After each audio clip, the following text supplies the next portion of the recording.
What's up, ladies and gentlemen? We are back here again. Of course, we are COASTER.net, and we are here to announce the opening of voting in the most wonderful time of year. No, it's not Danny in his blue lights, his blue Christmas lights. No, it's the voting is open now for the Thrilling 32 and the Ride Warrior Choice Awards. That's right. Danny, this is it, right?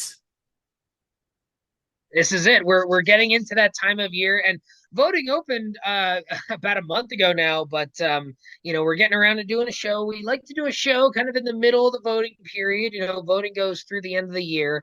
Usually that first week in January, we kind of close things off, and then we put all the ballots into the algorithm, and then it spits out the brackets, and then we get into Thrilling 32 season. But in order to get into Thrilling 32 season, we have to do the voting first. For the Ride And Warrior I would like to say at this time, we do not have a record number of voters yet. We do not have that. So we do need you to add your voice to this vote so that we can get a record number of voters once again. That's right. We need another record year, as they say. Right now, we don't have a record number of voters. So we don't have a No, we record do year. not. We don't have a record anything right now. No, we do not. And keep in mind, the Ride Warrior Choice Awards is the longest continuously running awards program in the theme park industry. So Yeah. keep that in mind. You are a part of history. Yeah. You are part of annually recurring history by voting in these awards. So that was the first part of this show, was to tell you that voting's open. And where to go vote maybe might be helpful. Yes. You can go to Yes. thrilling32.com. That's all you need to know, thrilling32.com. And on there is a vote now button. That vote now Yes. button, when you click it, is going to download an Excel file. Yes, you need to use Excel. Or Or open office has worked in the Open past, Office. You but cannot use Google Sheets. So no. please do not use Google Sheets. It doesn't have the capability to run what we're running. And you need to fill out the form. There's a few questions for the Ride Warrior Choice Awards, as we always have. And then, of Yeah, course, there's a couple of multiple choices. There's the return. The well, what questions? return Let's go over the questions. I haven't even looked at the questions yet. Yes. So, rather than doing like favorite new ride, which a lot of other awards have done in the past, we like to let the new roller coasters kind of be settled in the rankings. So we do favorite park addition. Now that could mean a ride by itself, or like an area, or You really like even that new Cedar Point farmhouse. That's where you would add that to. that you can write that in. That's not one of the choices, but it can certainly be a write-in if you want, or a whole new theme park, because we had a couple new theme parks this year. We had Lost Island, so if you went to Lost Island, Peppa Pig theme park opened this year. But like Toonbeely and the Wait a minute, Jungle, is that a choice on there? that is a choice that's on there. Toonbeely and the Jungle Expedition area, like the overlay of King's Dominion, that was a whole rethemed area. So, if you want to do something like that, you can. One that's towards the top of my list there is the Icebreaker area and the Glacier Bar, because they had some yummy, delicious adult beverages over there at the Glacier Bar alongside ice. I would even say that might have been a little bit better than Icebreaker, the bar over there. So we've got stuff like that. The return of some longtime favorite questions here. Question about drop rides. Favorite drop rides, your favorite type of dark rides. Got a couple different dark rides in there, shooters and non-shooters. This was one that we were asked to put in here by several people. Your favorite theme park chain slash company. So your Six Flags, Cedar Fair, Merlin, SeaWorld, Universal. There's some other ones on there. You do have write-in options for this one as well. A few years ago, we did your favorite theme park movie, and I believe Jurassic Park ended up winning that one a couple Well, as years it ago. should win But every. well, as it should. This year we put in. This is the first time we've ever done this one. Favorite theme park and or roller coaster game. So your roller coaster tycoons, your no limits, your Thrillvilles, your Planet Coaster are on here, or if there's some others, but those are the big ones too. So, and we did split out Roller Coaster Tycoon 1 and 2 from like 3, because Oh, they were fundamentally different. So if you were a Roller Coaster Tycoon 1 and 2 person like me, or a 3 person, you've got different options there. So it's not by franchise nice. necessarily. And then we finish up with your favorite amusement and or theme park. We've been doing this for a couple years now. You can select up to three. You don't have to select three, but you can select three. So if you want like a Cedar Point for your roller coaster park, you want like a Universal for a theme park, and then maybe like a smaller park like Knoebels or Kennywood, you can check off a couple different things there. Um, and then we put in the most anticipated new ride for next year, of Oh. course. So we've already had we've got those in there. And we Now, actually Danny, have I didn't rides. hear you say somewhere was one of the questions favorite chaperone policy instituted. Yeah, I will be considering that when I vote for Knott's Berry Farm in my Yeah. top three. Okay. Okay. Because everyone started putting in chaperone policies and bad Yeah, policies all of a sudden, and I felt like, well, maybe right. pick our favorite since everyone Uh, decided to do it this year. Taking after its bigger Florida cousin Iron Gwazi, Airy Force One appearing in the most anticipated ride section for the second consecutive year. Iron Gwazi appeared for 3 years and won two out of the three. It lost out to Velocicoaster in 2021. Does. Yeah. Um, When you uh, actually open, you lose. Then Aquaman Power Wave appearing for a fourth consecutive year. The most I can't believe this. So we've got Aquaman, and I think Aquaman. I don't even know if that's gotten any votes in the first 3 years that it's been on the ballot. So um, let's see, what other ones do we have opening? And this is going to lead us into another show that's going to be coming up here shortly, where we catch up on all these new ride announcements that no. we've that we haven't talked about yet. Arctic Rescue at SeaWorld San Diego, basically another wave breaker type ride. We've got Airy Force One. We've talked about Big Bear Mountain at Dollywood. Coda Land is opening up two new rides potentially in the next year. The Palindrome Eurofighter shuttle type coaster, and then Circuit Breaker, which is the tilt coaster that they're talking about potentially having open by next year. Dark Coaster we've covered. It sounds like Primordial will indeed open sometime next year. Lagoon, that one's been on here for a couple years. It's been a while. Um, Tron is supposed to open up next Another year. one that's been on here for. Yeah, right. Finally supposed to open. Zambezi Zinger we've talked about, and then of course the two maybe the newest announcements. Well, voting started before Fiesta Texas's announcement here this weekend. So you'd have to write that one in if you want. But Pipeline and Wildcats Revenge. Now we've known about the surf coaster for a while, but we finally have a name now. So it's Pipeline, and then Wildcats Revenge was also recently announced back in November. So those are on the ballot. You can vote for those. I know which one of those I'm voting for. But and then we've got a couple of open-ended ones at the end that we've done in the past, but they're returning. Favorite roller coaster name, but we also put in least favorite roller coaster name this year. But I don't think we've ever done that one. We've always done favorite roller coaster name. So as I often joke, will be voting for Gotham City Gauntlet as Escape from Arkham Asylum. Six Flags which is a pretty fucking. It's actually not a bad name. It's just ridiculous that it's a roller coaster name. It's a ridiculously long name too. It is. Favorite roller coaster logo is coming back. Oh, So we haven't done that one in a number of years. And of course, we're asking people to give us their suggestions or nominations for the Thrilling 32 Hall of Fame, which is which a tremendous segue into the second part of this show because Andy, you decided to up and have another child last year at the end of the Thrilling 32 season. We never got to tell you who was going into the Thrilling 32 never told anyone who was going into the Hall of Fame. Crazy, right? So yeah, so we actually we had this planned out. Like we were gonna induct the Hall of Fame member, and then we never it just never materialized. But yeah, so at this time, we would like to give the distinction, the prestigious distinction. Now, do we have to read off the mission statement first, like we always Oh, do? we do have a mission Okay, statement to forget. so the Thrilling 32 is something that we came up with a couple of years ago, basically as a way to recognize rides that we felt were worthy of recognition for one reason or another.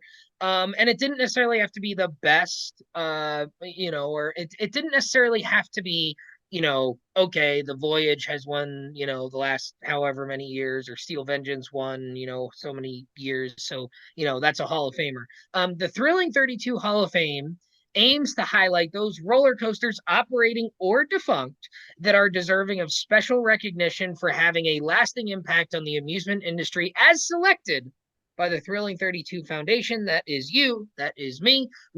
This is our thing. We can take suggestions and look, we'll take the suggestions, we'll take the nominations in these ballots like we've done the last couple of years, and then we're going to do whatever the fuck we want anyways because it's our decision, right? So in the past, we have inducted 3 rides, and this time we'll do a fourth here. So in 2019, we inducted Dueling Dragons at Universal Islands of Adventure for technological innovation, its outstanding theme and backstory, and its aesthetic design and engineering. Then in 2020, we inducted Magnum XL 200 at Cedar Point for its record breaking significance, its industry impact and inspiration, and its longevity and fan following. Last year, we inducted the Coney Island Cyclone for its historical significance, its cultural status, and its longevity and recognition by both enthusiasts and the general public. Arguably the most recognizable roller coaster out there. So our first 3 years, we did a defunct steel coaster, an existing operating steel coaster, and now a wood coaster, an operating wood coaster. So we kind of didn't know where to go. So we were thinking about our mission statement, and we thought of a couple of reasons to induct this particular ride. Groundbreaking innovation, I think, is a fair one here before we tell you what the ride is. I think it was a pretty unique ride at the time. It was really its first of its kind, if you will. Engineering prowess, it was kind of, it was a replacement for another ride, and there was a lot of design constraints as far as the plot of land it had to go in. So we were able to get a really, really recognizable ride out of a very unique plot of land here. And maybe this one will give it away. How about the widespread use of this design? This is a ride that's been cloned at least a couple of times here. So Andy, Just a few.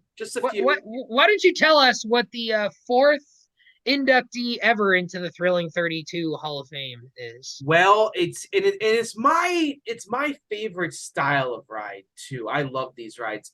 We are officially inducting the Dark Knight, Batman, into the Hall of Fame. Yes. So Batman and theoretically, Batman at Six Flags Great America, I think, holds the most importance of all the clones. But in theory, we're just calling it Batman the Ride, because people argue, well, which clone's better, which clone's this. I think Batman the Ride at Great America set the pace, set the tone.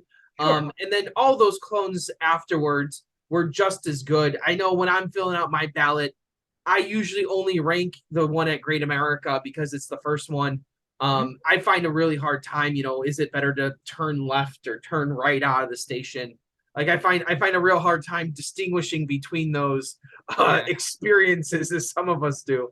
But just the overall importance that really, I think Batman the Ride established the inverted coaster, but as like a viable theme park attraction, one that people are really going to like. But I also think that by doing the invert and the wild success of Batman the Ride, being tied to such an iconic movie franchise as was Batman in the early 90s, I think helped propel that to a different stratosphere of popularity. But then I think would we have a stand-up coaster? Would we have the new surf coaster that we've seen just announced in the last few weeks here? Would we have any of these different styles of rides, the wing coaster, the flying coaster, if Batman... The floorless coaster. I mean, the floorless coaster is a derivative of the invert in exactly. many ways. And would we have any of these things if Batman the Ride flopped? As if everyone said, nah. Like, yeah, you could say the stand-up coaster with Iron Wolf was a little bit before, but it kind of did flop. But I think Batman the Ride really established, hey, we can do different seating positions. We can do different things with a roller coaster and have it be wildly successful. And I think a lot of what we've seen with the innovation in roller coasters and trying new things really stem from they're trying to recreate the success of the invert. That the invert was, I would argue, outside of moving from wood to steel, maybe the most important move of any roller coaster anywhere. Of moving from, the different track position. You can say, oh, you had the arrow seats and stuff, but like I said, it was the wild success of Batman the Ride, followed up by it, and then it being cloned everywhere, and then you followed Yeah. up with an even greater success of behind me, Raptor, and successes like your favorite Nemesis, that you really establish this style of roller coaster as being a legit style. And we see that culminating with something like Banshee at Kings Island, 20 something Well, years later. yeah, and that's where I was going to go with this. I mean, without Batman the Ride, not only do you not get any of the Batman the rides, you don't get the rides that we all know and love, the Yeah. Vekoma SLCs, the T3s, the Minder. No, I mean, but With the good comes the bad sometimes. sometimes, but I mean, you don't get Raptor, you don't get Nemesis, you don't get Montu, you don't get you probably don't get the flying coaster, so you don't get Manta, you don't get Tatsu. The wing coaster very likely doesn't become a thing. You don't get Thunderbird, you don't get Gatekeeper, you probably don't you by extension don't get the B&M launch, right? You don't get your Black Mambas and your Monster at Gronalund. Like, how many inverted coasters are so high on people's list, and those are just the B&M inverts. We don't get Volcano the Blast coaster, very very possibly. We don't get any of those impulse coasters. um I would dare say we probably don't have Fly at Phantasialand, this launched flying coaster that Vekoma's done now. I mean, there's so many things that without the inverted coaster we either don't have at all or don't have currently and Yeah. are still working towards. So the success of and you think back to the Aero days when they had the suspended swinging coaster, and we've seen the pictures of the corkscrew that they tried to put on an Aero suspended coaster at the Aero plant, and how not successful that was.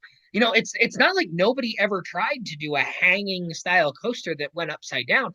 They just didn't work. Yeah. So, it's not like it was the first time someone ever tried it. So the idea was out there, B&M made it work. And for that success, you can say all you want about B&M coasters maybe not being as forceful as some others. And, I in some cases you might be right, in others I think you would definitely be wrong. But I mean Talon, I mean the ride that I operated, we don't get Talon. So you don't get Patriot, the knockoff Talon, which you like much better for some reason. You don't get that amazing white stripe paint job on the side No, of the red no, track. don't That's get the that. best part. That's the best part of Patriot, that paint job. So but in any event, you don't get any of that if Batman the Ride doesn't work. So, when you think about that, Would it be too far to say, like, and I know this might be a stretch, and people say, oh, you're an idiot, but I feel that Raptor really brought Cedar Point into the modern era of roller coasters. Does Cedar Point even become a thing? Like, yeah, Magnum really established. but The after Magnum, what did they build in 91? They built Mean Streak. They built a big wood innovation, coaster. nothing, terrible. Nobody liked it. And so Raptor was kind of like that comeback story, the comeback kid, and really set them sailing and said, "Hey, this is the theme park to go to." Because I feel like Cedar Point before and after Raptor, like Raptor was like the breaking point, Yeah. I think, for Cedar Point, where okay, this it's like an old style park, and now Raptor moves it into the new. Hey, let's build a whole bunch, and we got a whole bunch of B and M's out of it. You get your Well, Mantises and your gatekeepers, and just in the 10 years that followed Raptor, think about the rides that you got out of it because of what Raptor was. You got Mantis 2 years later, yeah, then you got Millennium Force, then you got Wicked Twister, then you got Top Thrill Dragster. I mean, Raptor was, I mean, with rides like Corkscrew and Gemini and Magnum, like, yeah, the Coaster Wars had already kicked off, and Magnum was really the big shot across the bow with the yeah, hypercoaster. But, you know, Mean Streak was a big failure in almost every sense of the word for many, many yeah. years. it would have been very easy for them to say, okay, Magnum worked, Mean Streak didn't. Maybe we don't need to do this record breaking thing every time. And with Raptor And like, working, don't forget, disaster transport was nothing to no. dance about either, too. Yeah. So like So you had a string of like real questionable, we might have spent way too much money on a whole lot of nothing here. so once you get into Raptor, Mantis, Millennium Force, Wicked Twister, Top Thrill Dragster, now all of a sudden you're looking at a string of very successful record breaking rides. You know, Mantis still stands today in a slightly different form, but for all intents and purposes still exists. Wicked Twister has gone by the wayside. Millennium Force is still perhaps one of the most popular rides in the world. Certainly still one of the best. Top Thrill Dragster, who knows? Who Um, knows? Who knows? but I mean, there's no question that Top Thrill Dragster did what it was supposed to do for that park for the better part of 2 decades. So you know, there's a lot of connections to be made back to Batman the ride across the entire industry and what it influenced and what it enabled parks to do. And you know, think about what RMC has done today. we are we seem to get complacent now when parks don't have RMCs. Like, well, this park is missing an RMC. You know, when Hershey Park announced Wildcats Revenge last month, it's Hershey Park will finally get their RMC. Like, an RMC has become something that every big park needs to have. Yeah. And the inverted coaster was arguably the first ride of that kind that every big park ought to have. Now, whether it was a B&M, a Vekoma, something else, every big park really kind of needs to have an invert. Otherwise, you know, your park almost doesn't have, there's a sense of legitimacy that your park doesn't necessarily have if you don't have an inverted or a flying or some derivative of the invert coaster, whether it's, you know, Holiday World for years. The big wood coasters never had the big steel coaster. Now they've got the wing coaster, a derivative of the inverted coaster. Holiday World feels kind of complete. So you know, in that sense, there's a lot of other things not necessarily directly related to the inverted coaster that, like, industry wide ramifications with the success of Batman the Ride. And it also kind of brought in this era of intellectual property. I know we had that before then, but it was sort of a way of saying, you know what, this type of thing works. And at the time, Batman and an inverted roller coaster was a perfect marriage. I mean, we make fun of that type of stuff now because it's so overdone with the Supermans and the Jokers and the Wonder Womans. But at the time, Batman was an outstanding pick for what to make that ride. And now it's like you've used this IP that Six Flags doesn't own, and you've turned it into, like, okay, when I see that track layout, even if it's called Goliath, even if it's called Great White, even if it's called something else, that it's a Batman. We got to go ride their Batman clone. Like, it's Batman.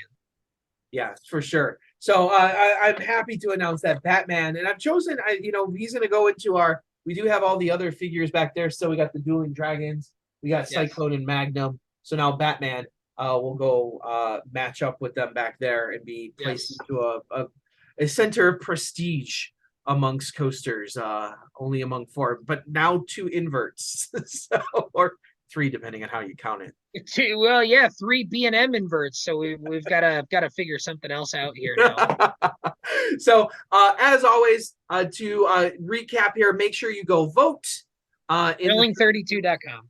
Yep, thrilling32.com. Ride Warrior Choice Awards, the ballot. Go vote, fill out that stuff so that we can have another record number of another record-setting. As always, record year coming up. Record year for the Thrilling 32. So as always, I am Andrew Barchak from Chicago, Illinois. And I am Danny Miller from Binghamton, New York. Right on, Ride Warriors. Thanks, guys. See you next time.